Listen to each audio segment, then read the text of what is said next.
ஆண்டவரும் இரட்சகருமாகிய இயேசு கிறிஸ்துவின் விலையேற பெற்ற நாமத்திலே உங்களுக்கு அன்பின் வாழ்த்துக்களை தெரிவித்துக் கொள்கிறேன். இந்த ஞாயிற்றுக்கிழமை ஆறுதலிலும் உங்களை எல்லாம் சந்திப்பதிலே மிகுந்த மகிழ்ச்சி அடைகிறேன். உங்களெல்லாம் முகமுகமாய் பார்த்து பேச முடியாவிட்டாலும் இந்த இணையதளத்தின் வாயிலாக ஆண்டவர் உங்களோடு கூட பேசுவதற்கு கொடுத்த நல்ல வாய்ப்புக்காக நான் ஆண்டவரை துதிக்கிறேன்.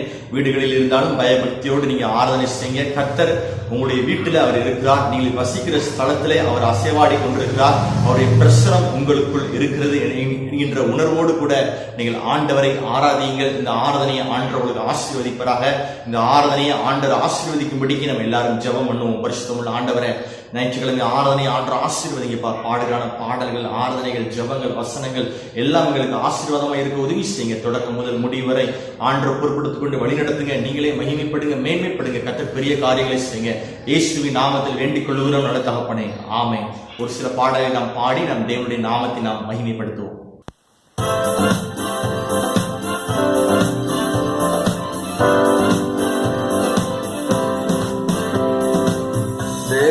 தேவனை துதித்திடுவோம். சபையில் தேவன் எழுந்தருள ஒரு மனதோடு அவர் நாமத்தை துதிகள் செலுத்தி போற்றிடுவோம். ஒரு மனதோடு அவர் நாமத்தை துதிகள் செலுத்தி போற்றிடுவோம். அல்லேலூயா தேவனுக்கே, அல்லேலூயா கர்த்தருக்கே, அல்லேலூயா பரிசுத்தருக்கே, அல்லேலூயா ராஜனுக்கே. எங்கள் காலடி வலுவிடாமல் எங்கள் அடைகளை ஸ்திரப்படுத்தும். கண்மணி போல காத்துக்கொள்ளும். கிருபையா தினம் வழி நடக்கும். காத்துக்கொள்ளும். கிருபையால் தினம் வழி நடத்தும். அல்லேலூயா தேவனுக்கே, அல்லேலூயா கர்த்தருக்கே, அல்லேலூயா பரிசுத்தருக்கே, அல்லேலூயா ராஜனுக்கே. ஜீவனுள்ள நாட்களெல்லாம் நன்மை கிருபை தொடர்ந்திடவே வேத வசனம் கீழ்ப்படிவோம். தேவசாயலாய் மாறிடுவோம். வேத வசனம் கீழ்ப்படிவோம். தேவசாயலாய் மாறிடுவோம். அல்லேலூயா தேவனுக்கே, அல்லேலூயா கர்த்தருக்கே, அல்லேலூயா பரிசுத்தருக்கே, அல்லேலூயா ராஜனுக்கே. வானத்தில் அடையாளம் தோன்றிடுமே, இயேசு மேகத்தில் வந்திடுவார். நாமும் அவருடன் சேர்ந்திடவே நம்மை ஆயத்தமாக்கிக் கொள்வோம். நாமும் அவருடன் சேர்ந்திடவே நம்மை ஆயத்தமாக்கிக் கொள்வோம். அல்லேலூயா தேவனுக்கே, அல்லேலூயா கர்த்தருக்கே, அல்லேலூயா பரிசுத்தருக்கே, அல்லேலூயா ராஜனுக்கே, அல்லேலூயா தேவனுக்கே, அல்லேலூயா கர்த்தருக்கே, அல்லேலூயா பரிசுத்தருக்கே, அல்லேலூயா ராஜனுக்கே. ஆண்டவராகிய இயேசு கிறிஸ்துவின் நாமம் மகிமைப்படுவதாக. இந்த நாளிலும் இந்த இணையதள ஆராதனையில் இணைந்திருக்கும் உங்கள் யாவரையும் ஆண்டவராகிய இயேசு கிறிஸ்துவின் நாமத்தில் வாழ்த்தி வரவேற்கிறோம். இந்த நேரத்திலும் சபையின் ஒரு சில அறிவிப்புகள். இந்த நாட்கள் லாக்டவுன் நாட்களாக இருப்பதால் நம் சபையில் கூடி தேவனை ஆராதிக்க முடியாத சூழல் காணப்படுகிறது. அதனால் தேவ பிள்ளைகள் யாவரும் இந்த இணையதள ஆராதனையில் எங்களோடு இணைந்து தேவனை ஆராதிக்கும்படி உங்களை அன்போடு கேட்டுக்கொள்கிறோம். அதே போல புதன்கிழமை சிறப்பு ஜெபம் நம்முடைய சபையில் காலை 10 மணி முதல் 11 மணி வரை நடைபெறும். அந்த நேரத்தில் விசுவாசிகள் யாவரும் அவரவர் வீடுகளில் அமர்ந்து எங்களோடு இணைந்து ஜெபிக்கும்படி உங்களை அன்போடு கேட்டுக்கொள்கிறோம். அதே போல வெள்ளிக்கிழமை உபவாச ஜெபம் நம்முடைய சபையில் காலை 10:30 மணி முதல் 12:30 மணி வரை நடைபெறும். அந்த நேரத்தில் விசுவாசிகள் யாவரும் அவரவர் வீடுகளில் அமர்ந்து எங்களோட இணைந்து ஜெபிக்கும்படி உங்களை அன்போடு கேட்டுக்கொள்கிறோம். நேற்று நாம் தேவனுடைய வார்த்தைக்கு நேராக கடந்து செல்வோம். நம்முடைய போதகர் நம்முடைய மத்தியில் தேவனுடைய வார்த்தையை கொண்டு வருவார்கள். ஆண்டவரும் ரட்சகருமாகிய இயேசு கிறிஸ்துவின் விலையேற பெற்ற இந்த நாமத்திலே உங்களுக்கு அன்பின் வார்த்தைகளை தெரிவித்துக் கொள்கிறேன். ஆண்டவர் இந்த 6ஆம் மாதத்துக்கு உங்களுக்கு கொடுக்கிறதான நல்ல வாக்குத்தத்தமான வசனத்தை நான் உங்களுக்காக வாசிக்கிறேன். ஏசியா தீர்க்கதரிசன புஸ்தகம் 54ஆம் அதிகாரம் 17ஆம் வசனம். உனக்கு விரோதமாய் உருவாக்கப்படும் எந்த ஆயுதமும் வாய்க்காதே போ. உனக்கு விரோதமாக நியாயத்தில் எழும்பும் எந்த நாவையும் நீ குற்றப்படுத்துவாய். இது கர்த்தருடைய ஊழியக்காரின் சுதந்திரமும் என்னால் உண்டான அவருடைய நீதியுமா இருக்கிறது என்று கர்த்தர் சொல்லுகிறார். ஆண்டவர் இந்த 6ஆம் மாதம் உங்களுக்கு கொடுக்கிறதான நல்ல வாக்குத்தத்தமான வசனம், உனக்கு விரோதமாய் உருவாக்கப்படுகிற எந்த ஒரு ஆயுதமும் வாய்க்காமல் போகும் என்று சொல்லி கர்த்தர் வாக்கு கொடுக்கிறார். உங்களுக்கு விரோதமாக, உங்கள் குடும்பத்துக்கு விரோதமாக, ஊழியத்துக்கு விரோதமாக, வியாபாரத்துக்கு விரோதமாக எழும்புகிற எந்த ஒரு ஆயுதமும் வாய்க்காமல் போகும் என்று சொல்லி கர்த்தர் வாக்கு கொடுக்கிறார். அது மாத்திரமல்ல, உங்களுக்கு விரோதமாக நியாயத்தில் எழும்புகிற எந்த ஒரு நாவையும் நீங்கள் குற்றப்படுத்துவீர்கள் என்று சொல்லி கர்த்தர் வாக்கு கொடுக்கிறார். உங்களுக்கு விரோதமாக புறங்கூறுகிற நாவுகளை நீங்கள் குற்றப்படுத்துவீர்கள் என்று சொல்லி கர்த்தர் வாக்கு கொடுக்கிறார். இது கர்த்தருடைய ஊழியக்காரின் சுதந்திரமும் அவரால் உண்டான நீதியுமா இருக்கிறது என்று சொல்லி கர்த்தர் உங்களுக்கு வாக்கு கொடுக்கிறார். ஆண்டவர் இந்த மாதம் உங்களுக்கு நீதி செய்ய அவர் போதுமானவராக இருக்கிறார். நல்லோர் மீதும் தீயோர் மீதும் நீதியின் சூரியனை உதிக்க பண்ணுகிற ஆண்டவர் இந்த மாதம் உங்களுக்கு நீதி செய்ய அவர் போதுமானவராக இருக்கிறார். இந்த வசனத்தை தான் நாம் தியானிக்க போகிறோம். எதிர்பார்ப்போடு காத்திருங்க, குறிப்புகள் நான் எடுங்க. ஆண்டவர் இந்த வார்த்தையின் மூலம் உங்களோடு பேசுவாராக. முதல் குறிப்பு நான் உங்களுக்காக வாசிக்கிறேன். அதே ஏசியா தீர்க்கதரிசன புஸ்தகம் 54ஆம் அதிகாரம் 17ஆவது வசனம். உனக்கு விரோதமாய் உருவாக்கப்படும் எந்த ஆயுதமும் வாய்க்காது. முதலாவதாக ஆயுதம் வாய்க்காது என்று சொல்லி கர்த்தர் வாக்கு கொடுக்கிறார். உங்களுக்கு விரோதமாக உருவாக்கப்படுகிற எந்த ஒரு ஆயுதமும் வாய்க்காமல் போகும் என்று சொல்லி கர்த்தர் வாக்கு கொடுக்கிறார். உங்களுக்கு விரோதமாக உருவாக்கப்படுகிற சத்துருவானனுடைய ஆயுதம் செயலிழந்து போகும் என்று சொல்லி கர்த்தர் வாக்கு கொடுக்கிறார். சாலமோனின் படத்தளபதியாய் இருந்து இஸ்ரவேல் ஜனங்களுக்கு ராஜாவாய் மாறிய யெரொபெயாம் ஜனங்களை சோரம் போக பண்ணினான். பாகாலுக்கு தூபம் கட்டி, பாகாலுக்கு பலிபீடம் கட்டி, ஜனங்களை வழிபடும்படிக்கு ஜனங்களை வஞ்சித்து ஜனங்களை விக்கிரக ஆராதனைக்கு நேராக அவன் நடத்தினான். அது மாத்திரமல்ல, பெத்தேலிலும் தானிலும் ஒரு பொன் கன்றுக்குட்டி ஒன்றை உருவாக்கி, இதுதான் உங்களை எகிப்து தேசத்திலிருந்து புறப்பட பண்ணின தெய்வம், இதை நீங்கள் வழிபடுங்கள் என்று சொல்லி ஜனங்களை வழிபடும்படிக்கு ஜனங்களுக்கு ஆலோசனை கொடுத்து அந்த ஜனங்களை வழி விலகி சோரம் போக பண்ணினான். இது நிமித்தம் தேவனுக்கு மிகுந்த கோபம் வந்தது, மிகுந்த எரிச்சல் வந்தது.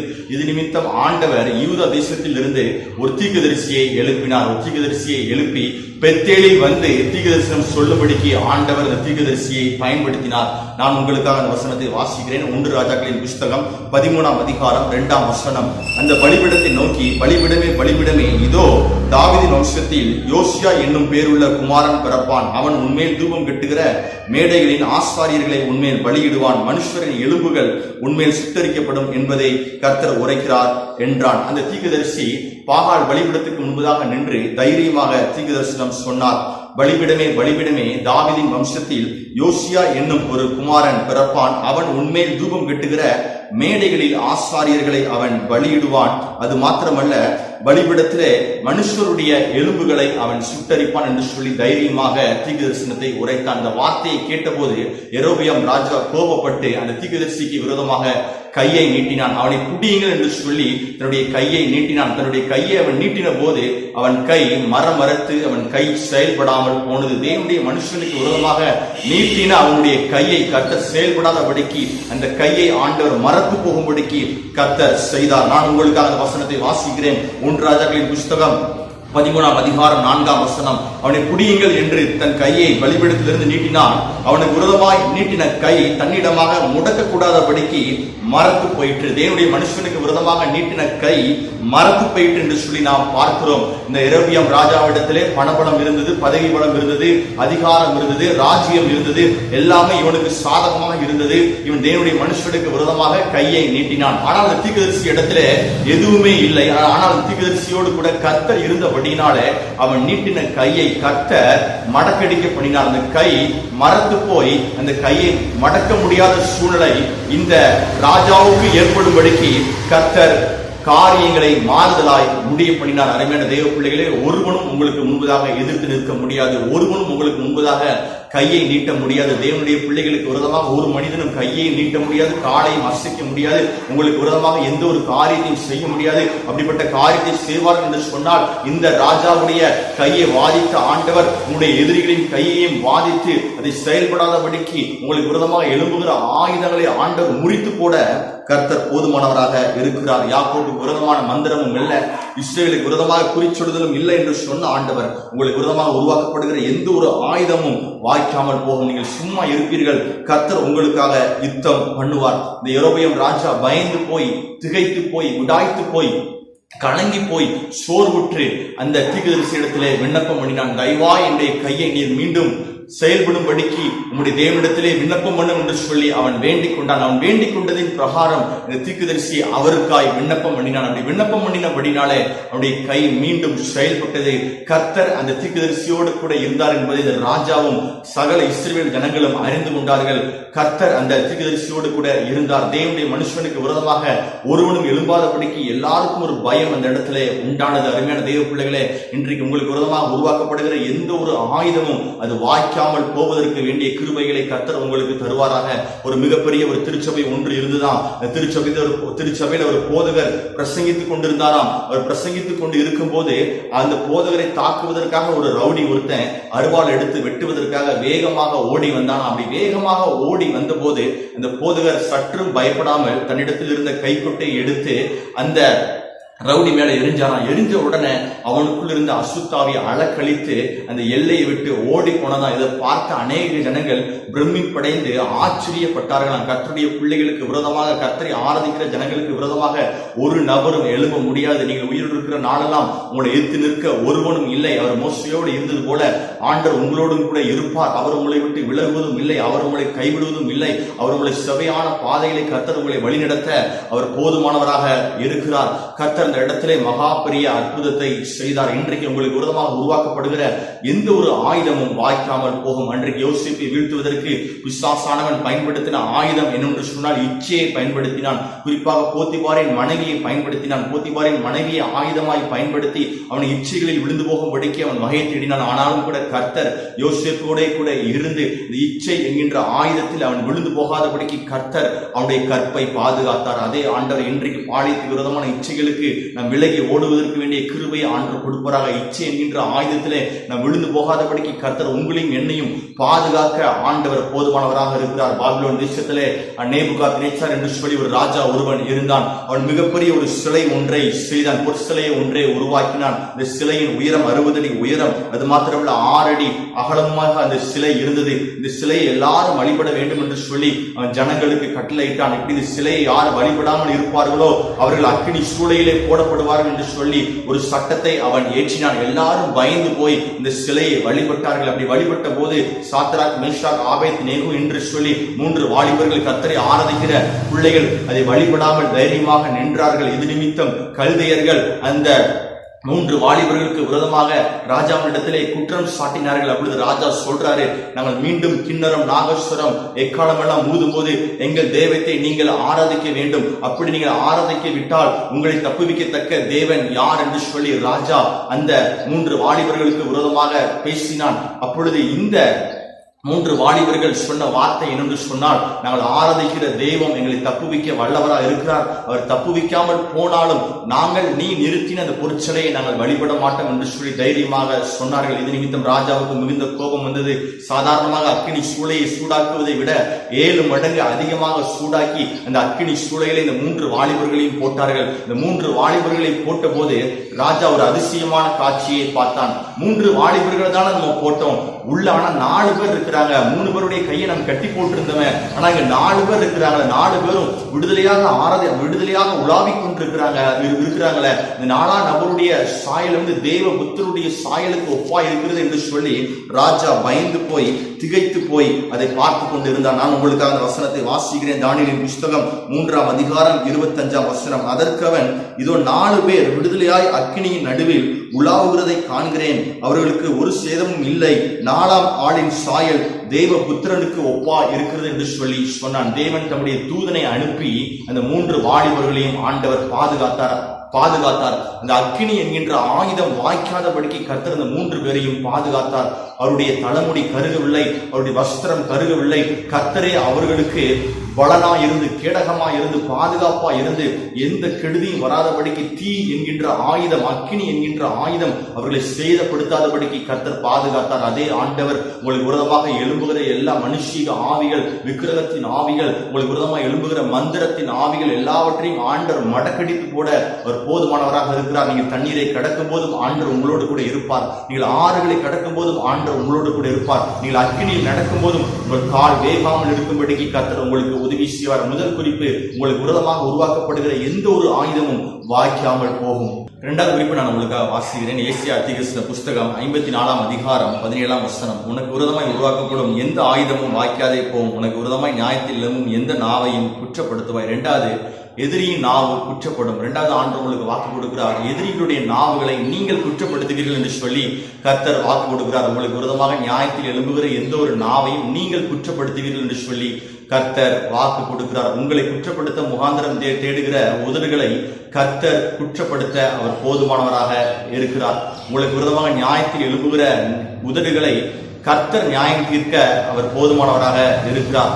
தானியேல் பாபிலோன் சாம்ராஜ்யத்திலே அவன் வாழ்ந்த போது அவனுக்கு விரோதமாக சில பிரதானிகள் கூட்டம் கூடி தானியேலை குற்றப்படுத்தும்படிக்கு முகாந்தரம் தேடினார்கள். அவனை குற்றப்படுத்தும்படிக்கு முகாந்தரம் தேடின போது அவனிடத்திலே ஒரு குற்றத்தையும் அவர்கள் காணவில்லை. அவனிடத்திலே ஒரே ஒரு குற்றத்தை மாத்திரம் கண்டுபிடித்தார்கள். அது என்ன குற்றம் என்று சொன்னால், தானியேல் தேவனை ஆராதிக்கிறார் என்று சொல்லி அவர்கள் அறிந்து இதன் மூலமாகத்தான் தானியேலை குற்றப்படுத்த முடியும் என்று சொல்லி அவர்கள் சூழ்ச்சி செய்து தரியு ராஜாவினிடத்திலே ஒரு கோரிக்கையை அவர்கள் வைத்தார்கள். அது என்ன கோரிக்கை என்று சொன்னால், ராஜாவே, 30 நாள் அளவும் உம்மை தவிர வேற யாரையும் வழிபடக்கூடாது. யாதொரு காரியத்தை குறித்தும் இந்த மனுஷரிடத்திலாவது தேவனிடத்திலாவது விண்ணப்பம் பண்ணக்கூடாது. அப்படி விண்ணப்பம் பண்ணுவார்கள் என்று சொன்னால் அவர்களை சிங்க கவியிலே போட வேண்டும் என்று சொல்லி சட்டத்தை அவர்கள் ஏற்ற சொன்னார்கள். ராஜா பத்திரத்திலே கையெழுத்து இட்டார். ராஜா பத்திரத்தில் கையெழுத்திட்ட செய்தியை அறிந்த தானியேல் சும்மா இருக்கவில்லை. அவன் முன்பு செய்தது போலவே அவன் 3 வேளை அவன் ஜெபம் பண்ணினான். இது நிமித்தம் அவனை குற்றப்படுத்தி சிங்கத்தின் கெவியிலே தானியேலை போட்டார்கள். தானியேலை சிங்கத்தின் கெவியிலே போட்ட போது கர்த்தர் தம்முடைய தூதனை அனுப்பி சிங்கத்தின் வாயை கட்டி தானியேலை அந்த சிங்கத்தின் வாய்க்கு விலக்கி பாதுகாத்தார். இடைவிடாமல் ஆராதிக்கிற தேவன் தானியேலை தப்புவிக்க வல்லவராக இருந்தார். ராஜா இந்த செய்தியை அறிந்த போது தானியேலை வெளியே அழைத்து தானியேலை குற்றப்படுத்த முகாந்தரம் தேடின நபர்களை இந்த ராஜா கோபம் அடைந்து அந்த எல்லா நபர்களையும் அவன் சிங்க கவியிலே போட்டான். அப்படி சிங்க கவியிலே போட்ட போது சிங்கம் எல்லா நபர்களையும் கொன்று போட்டது என்று சொல்லி நாம் வேதத்திலே வாசித்து நாம் அறிந்து கொள்கிறோம். நான் உங்களுக்காக அந்த வசனத்தை வாசிக்கிறேன். தானியேலின் புஸ்தகம் 6 அதிகாரம் 24 வசனம். தானியேலின் மேல் குற்றம் சாட்டின மனுஷரோ வென்றால் ராஜா கொண்டு வர சொன்னான். அவர்களையும் அவர்கள் குமாரரையும் அவர்கள் மனைவிகளையும் சிங்கங்களின் கெபியிலே போட்டார்கள். அவர்கள் கெபியின் அடியிலே சேரும் முன்னே சிங்கங்கள் அவர்கள் மேல் பாய்ந்து அவர்கள் எலும்புகளை எல்லாம் நொறுக்கி போட்டது. தானியேலை குற்றப்படுத்த முகாந்தரம் தேடின நபர்களுடைய குடும்பத்தை எல்லாம் அவன் கொண்டு வந்து இந்த சிங்கக்கவியிலே போட்டான். அவர்கள் சிங்கக்கவி கீழே வந்து சேர்வதற்கு முன்பதாகவே சிங்கம் அவர்கள் எல்லா எலும்புகளையும் நொறுக்கி போட்டது என்று சொல்லி இங்கு நாம் வாசித்து அறிந்து கொள்ள முடிகிறது. உங்களுக்கு விரோதமாக குற்றப்படுத்த முகாந்தரம் தேடுகிற நபர்களை கர்த்தர் குற்றப்படுத்த அவர் போதுமானவராக இருக்கிறார். அன்றைக்கு தானியேலுக்கு விரோதமாக குற்றப்படுத்த நினைத்த எல்லா மனிதர்களையும் கர்த்தர் குற்றப்படுத்தி கர்த்தரே தெய்வம் என்பதை அந்த ஜனங்களுக்கு நிரூபித்து காட்டினார். அதே ஆண்டவர் உங்களை குற்றப்படுத்த முகாந்தரம் தேடுகிற உதடுகளை நீங்கள் குற்றப்படுத்துகிறீர்கள், கர்த்தரும் குற்றப்படுத்துவார். உங்களுடைய ஆத்மாவை கர்த்தர் பாதுகாத்துக் கொள்ள அவர் போதுமானவராக இருக்கிறார். அப்போஸ்தலர் 27 அதிகாரத்தில் ஒரு சம்பவம் ஒன்று பதிவு செய்யப்பட்டிருக்கிறது. பவுலும் அவனோடு இருந்த கைதிகளும் 100 அதிபதிகளும் ரோமாபுரிக்கு கப்பலிலே பிரயாணம் செய்து கொண்டிருந்தார்கள். அப்படி பிரயாணம் செய்து கொண்டிருந்த போது பலத்த காற்று அடித்தபடினாலே கப்பலிலே மிகப்பெரிய ஒரு சேதம் உண்டானது. சேதம் உண்டானபடியினாலே அவர்கள் மெலித்தா தீவிலே பாளையம் இறங்கினார்கள். அந்த மெலித்தா தீவிலே பாளையம் இறங்கின போது பவுல் விறகுகளை பொறுக்கி அவன் நெருப்பை மூட்டிக்கொண்டு இருந்தான். அப்படி நெருப்பை மூட்டிக்கொண்டு இருந்த போது அந்த வெப்பத்தின் உஷ்ணத்தினால் ஒரு விரியன் பாம்பு பவுலின் கையை கடித்தது. பவுலின் கையில் அந்த பாம்பு தொங்கிக் கொண்டு இருந்தது. இதை பார்த்த அந்த தீவார் பவுலுக்கு விரோதமாக தூஷணமான வார்த்தைகளை பேசி பவுலுக்கு விரோதமான அநேக தூஷணமான வார்த்தைகளை பேசி பவுலுடைய இருதயத்தை அவர்கள் காயப்படுத்தினார்கள். நான் உங்களுக்காக வசனத்தை வாசிக்கிறேன். அப்போஸ்தலர் நடவடிக்கைகள் 28ஆம் அதிகாரம் 4வது வசனம். விஷப்பூச்சி அவன் கையிலே தொங்குகிறதை அந்நியராகி அந்த தீவார் கண்டபோது, இந்த மனுஷன் கொலை பாதகன், இதற்கு சந்தேகம் இல்லை, இவன் சமுத்திரத்துக்கு தப்பி வந்தும் பலியானது இவனை பிழைக்க விடவில்லை என்று தங்களுக்குள்ளே சொல்லிக் கொண்டார்கள். இந்த மனுஷன் ஒரு கொலகாரன், கடலுக்கு இவன் தப்பித்தாலும் சமுத்திரத்தில் காணப்பட்ட அந்த கப்பல் சேதத்திற்கு இவன் தப்பித்தாலும் இவன் மேல் உள்ள பழியானது இவனை பிழைக்க விடவில்லை என்று சொல்லி அவனுக்கு விரோதமான வார்த்தைகளை பேசினார்கள். அப்படிப்பட்ட சூழ்நிலையிலே பவுல் அந்த பூச்சியை உதறி போட்டு அவன் பொறுமையாக இருந்தான். நம்முடைய வாழ்க்கையிலும் கூட நமக்கு விரோதமாக சில நபர்கள் எழும்பி ஏனோ தானோ என்று சொல்லி தூஷணமான வார்த்தைகளை பேசும்போது, சன்புலாத்துகளைப் போல, தோபியாக்களைப் போல, அகித்தோப்பைகளைப் போல தவறான வார்த்தைகளை பேசும்போது, சீமையின் வார்த்தைகளை பேசும்போது பவுல் எப்படி அந்த பூச்சியை உதறி போட்டு அமைதியா இருந்தாரோ, நாமும் அமைதியாக பொறுமையாக இருக்கும் போது கர்த்தர் நம் பக்கத்தில் நின்று அவர் நமக்கு நீதி செய்ய அவர் போதுமானவராக இருக்கிறார். உடனே எல்லாரும் பார்த்து கொண்டிருந்தாங்க, விஷப்பூச்சி கடிச்சிட்ட, இவன் செத்துருவானே, எப்ப சாக போறான் என்று சொல்லி எல்லாரும் அவனை உற்று நோக்கி பார்த்து கொண்டிருந்தார்கள். ஆனால் பவுல் சாகவில்லை. இதை கண்டு பிரமிப்படைந்த அவர்கள் இவன் தேவன் என்று சொல்லி புகழ்ந்தார்கள். எந்த நாவு பவுலை குற்றப்படுத்தியதோ அதே நாவு பவுலை புகழ்ந்தது. நானும் உங்களுக்காக அந்த வசனத்தை வாசிக்கிறேன். அப்போஸ்தலர் நடவடிக்கைகள் 28ஆம் அதிகாரம் 6ஆம் வசனம். அவனுக்கு வீக்கம் கண்டு அல்லது அவன் சடிதியாய் விழுந்து சாவான் என்று அவர்கள் பார்த்து கொண்டிருந்தார்கள்.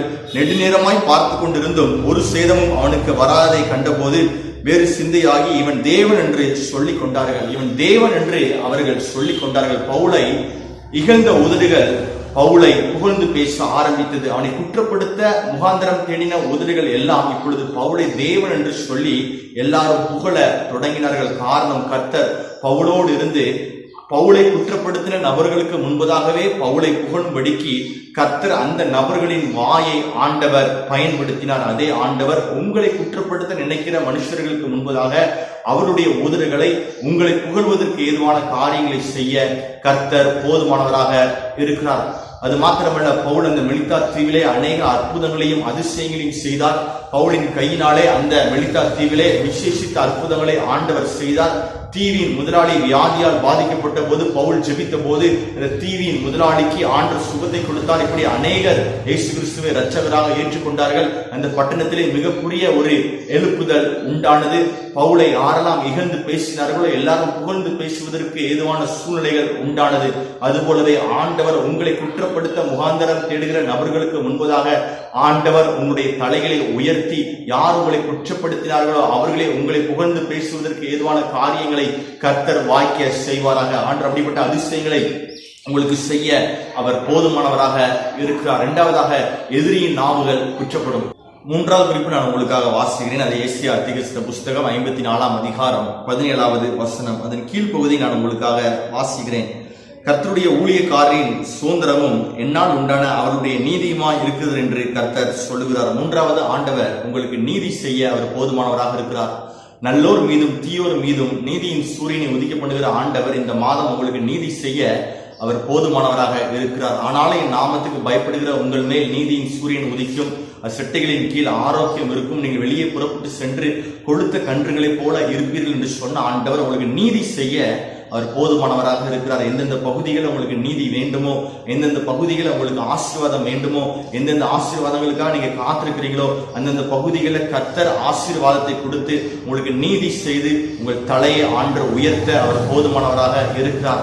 ஆண்டவர் நீதிமானுக்கு நித்திய கீர்த்தியை உண்டாக்க அவர் வல்லவராக இருக்கிறார். ஒரு நாளும் உங்களை கைவிடாத ஆண்டவர் உங்களை உயர்த்தவும் உங்களை மேன்மைப்படுத்தவும் என் ஆண்டவர் போதுமானவராக இருக்கிறார். யாருக்கு ஆண்டவர் நீதி செய்வார் என்று சொன்னால், ஜெபிக்கிற பிள்ளைகளுக்கு ஆண்டவர் நீதி செய்வார்.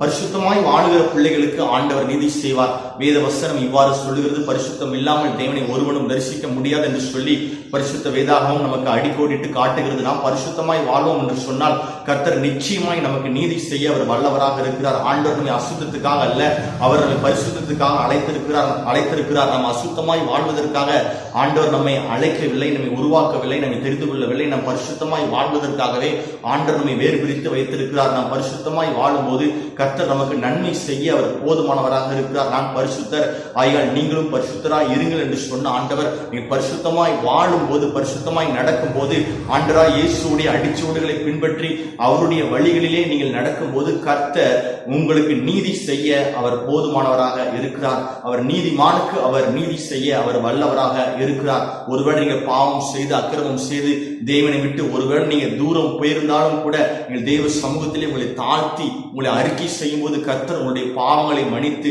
உங்களை சுத்திகரித்து உங்களுக்கு அவர் நீதி செய்ய அவர் போதுமானவராக இருக்கிறார். தன் பாவங்களை மறைக்கிறவன் வாழ்வடைய மாட்டான், அதை அறிக்கை செய்து விட்டு விடுகிறவனோ இரக்கம் பெறுவான் என்று சொல்லி வேதம் சொல்லுகிறது.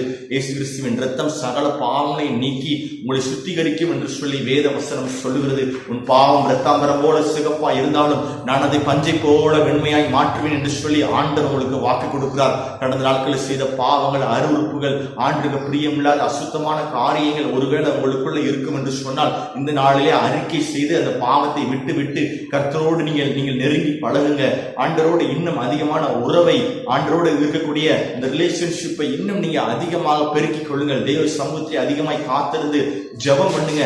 ஒவ்வொரு நாளும் தேவ சமூகத்திலே காலையிலும் மாலையிலும் நேரம் கிடைக்கும் போதெல்லாம் தேவ சமூகத்திலே மன்றாடி ஜெபம் பண்ணுங்க. நம்முடைய ஆண்டவர் ஜெபத்தை கேட்கிறவரே மாம்சமான யாவரும் உம்மிடத்திற்கு வருவார்கள் என்று சொன்ன ஆண்டவர், நீங்கள் ஜெபிக்கும் போது கர்த்தர் நம்முடைய வாழ்க்கையில் அற்புதங்களையும் அதிசயங்களையும் செய்ய அவர் போதுமானவராக இருக்கிறார். ஜெபிக்கிற மனிதனை கர்த்தர் உயர்த்த அவர் போதுமானவராக இருக்கிறார். நீங்கள் பரிசுத்தமாய் வாழ்ந்து அவருடைய வழிகளை கை கொண்டு நீங்கள் ஜெபம் பண்ணுவீர்கள் என்று சொன்னால் உங்கள் ஜெபத்தை ஆண்டவர் கேட்டு உங்களுக்கு நீதி செய்ய அவர் போதுமானவராக இருக்கிறார். தானியேல் ஜெபித்தான், பிரச்சனை வந்தது, கர்த்தர் அவனை பாதுகாத்து அவனுக்கு வேண்டிய சகல நன்மையும் செய்து கர்த்தர் அவனை உயர்த்தினார். அதே ஆண்டவர் நீங்கள் ஜெபிக்கும் போது கர்த்தர் உங்களுக்கு அற்புதம் செய்வார். பரிசுத்தமாய் வாழ்ந்து நீதியை செய்து நீங்கள் ஜெபிக்கும் போது கர்த்தர் உங்களுக்கு நீதி செய்ய அவர் போதுமானவராக இருக்கிறார். ஆண்டவராக இயேசு சீக்கிரத்திலே வரப்போகிறார்.